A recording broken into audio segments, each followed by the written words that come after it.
Yo, what is good, YouTube? Welcome back to another JC2K video. In today's video, we're going to be ranking the best power forwards in NBA 2K23 MyTEAM here on this tier list. Before we hop into the video, if you haven't already, make sure you hit that subscribe button. Help me push towards the 12,000 subscriber mark on the channel. I upload every single day, and I would really appreciate it if y'all do subscribe. I am uploading this video later today than I typically upload my videos. I apologize for that. Had a really busy morning and wasn't able to get this one out to y'all early, but hopefully that is still all right. With that being said, without further ado, let's hop right into it. We got the top 25 power forwards in the game right here on this tier list. If there's anybody I left off, feel free to let me know. I'll let you know where I put those cards on the list. But without further ado, let's hop right into it. Alonzo Mourning, I think, goes A tier. I think he's awesome. I'm really high on this Alonzo Mourning card. One of the best shot creating power forwards in the entire game with an elite level release. Really good stats and badges. Incredible defensive card. His only flaw is the fact that he's 6'10", but he's got a 7'6" wingspan, which really does help him out a lot, to be completely honest. He is an absolute monster, definitely one of my favorite power forwards in the game. Also, the other thing you got to remember with this power forward list, most of these cards are really good, pretty much all of them. There's no really liability type cards on this list at this point in the year, so that's something you definitely have to keep in mind. But Alonzo is a top tier guy. I think he's a top 10 power forward in the game for sure, no doubt about it. I think he is an S tier guy. Anthony Davis, I damn near would put D tier. I'm not kidding. I think his release is not very good. Doesn't have elite size. He's also 6'10" like Alonzo, but doesn't have the same wingspan. Not as good of a shot creator. Definitely not even close to as good of a release.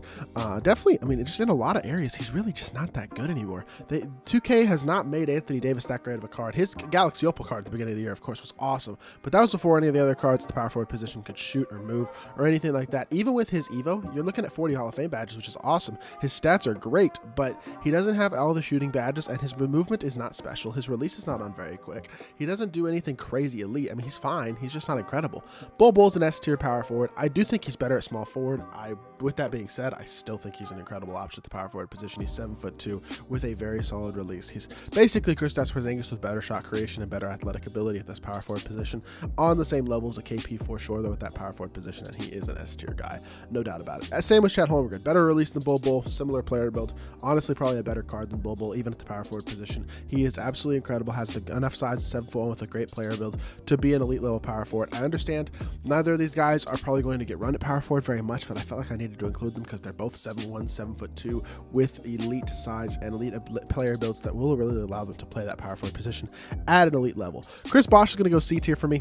Good release, solid defender, moves okay, nothing too insane, kind of like AD, not the best. He's got a better release than AD. He's not quite as good defensively as AD, but he's a very good card. I do think he does deserve a decent spot on this list. D-Rob's going to go A tier for me. I like D-Rob's release a lot. He moves really well. He's got nice enough SIGs. He has great all-around stats and badges. The fact of the matter is, with a really good release, with everything that he gives you on the court, I think he's a very nice card.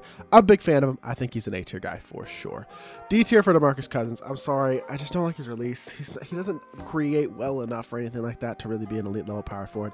At a position as deep as this and as strong as this, and as y'all can see, the cards in this list are really good. It's just some of these guys have to go D tier, and DeMarcus Cousins is one of them. I just don't think he's that great. I don't know.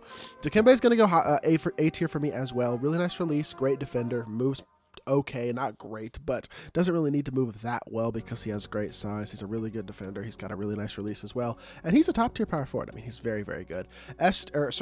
A tier for Dirk as well. Dirk doesn't quite go S for me, but I think it's damn close. I think you could argue that he is a top 5 power forward. I'm just not quite going to put him there, but it's damn close for sure.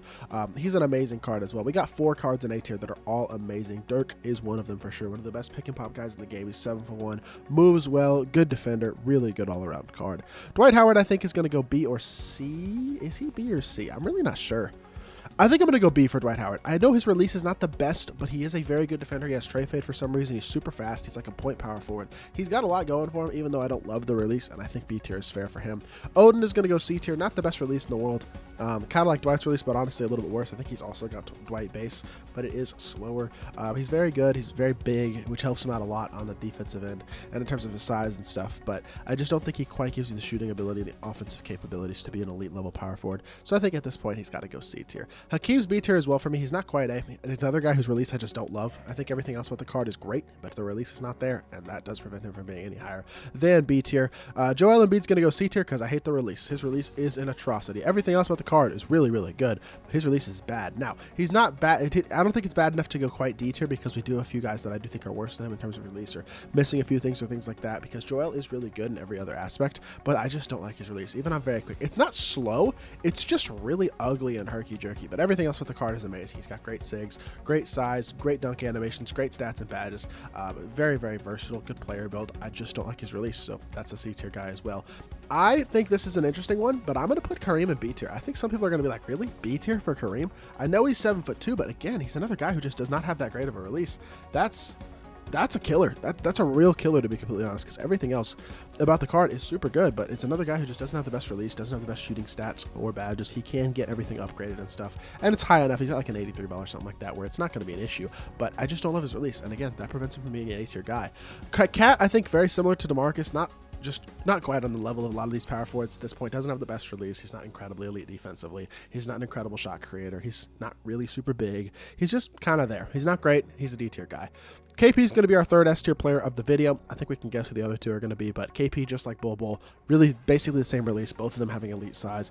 Bol's the better shot creator. KP probably a little bit better in terms of his size and interior defense and things like that, but definitely I think he's an S tier power forward. I think he's close to all the guys in A tier, to be completely honest. I think all these guys in S and A are pretty close, but for me, these are the three who I'm giving a slight edge to. The one who's not close is Manute. Manute is just not close at all. He is by far the best power forward in the game, by far the best card in the game. He's just a way better version of Yao Ming with an elite release. For some reason, ridiculous ability to shot create. He's the best card in the game, and it's not close. Manute Bol is absolutely insane. That's an obvious S tier one right there. Marcus Gasol is going to be our last A tier guy. I really think he's on the same exact level as these other guys in A tier. Has a great release, 7'1", really good defender, moves pretty well, really does a lot of things really, really well on the court, and that's an A tier guy. Definitely deserves a spot in that tier, in my opinion. Gonna go Mo Bamba in. We're going to go C for Mo Bamba. I don't think he's quite B. I don't love his release, but I do think he's got very good size and elite wingspan. Really does do a lot of things very well on the court. I think he's a great option. I just don't think he's any higher than C tier because I don't love his release. And he is only a pink diamond, so he's got a little bit of deficiencies at times in terms of his stats and badges, but not too bad in any of those things. Moses is B tier for me. I like his release. He's 6'10". He doesn't have the best size in the world, doesn't have the greatest player ability, but he moves pretty well. He's got 30 hoffs, really good hoffs, and I do like the release. So that is a solid card right there. Patrick Ewing, unfortunately, is going to go D tier. I just can't. I despise his release because I like everything else about the card. I really do, but I just despise his release. His release is one of the ugliest releases in the game, and that's a huge killer for a card. I just think, is he worse than... I lied. I'm not putting him D tier. I don't like his release at all, but I don't know if he's worse than Anthony Davis. Like, I think those are two close guys. I'm putting him C tier. We might not have perfectly organized tiers, but I'm going to go C tier for him. Now, Shaq is D tier. That's an easy one. 63 ball with a horrible release. I don't need to say anything else. He's maybe the worst card on this list because of his inability to shoot the ball and because of the fact his release is an atrocity. I understand he's a great point center, but he's basically Dwight Howard without the ability to shoot. Good player build, but no. Bad card. Taco Fall is S tier because he's 7'6" and he can shoot threes and he's not horrifically slow.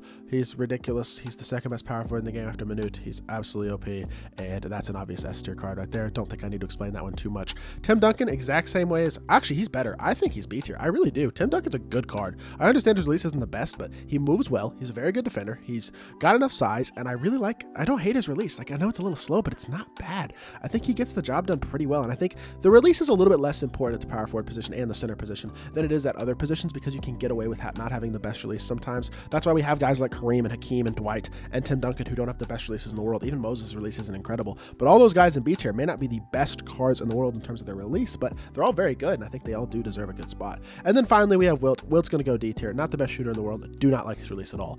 I think he is a tier below a guy like Patrick Ewing, to be completely honest. Would rather have Ewing on the court. Wilt's just not that great in my opinion. Was never impressed by that card at all, and I do think he is going to be our final D tier player of the video. And that is going to do it for the best power forwards tier list in NBA 2K23 MyTEAM. Let me know what you think of my list down in the comment section down below, who I maybe ranked too high or too low, or left off the list entirely that you think does deserve a spot. And I'll be back with more 2K content very, very soon. I appreciate y'all. Peace.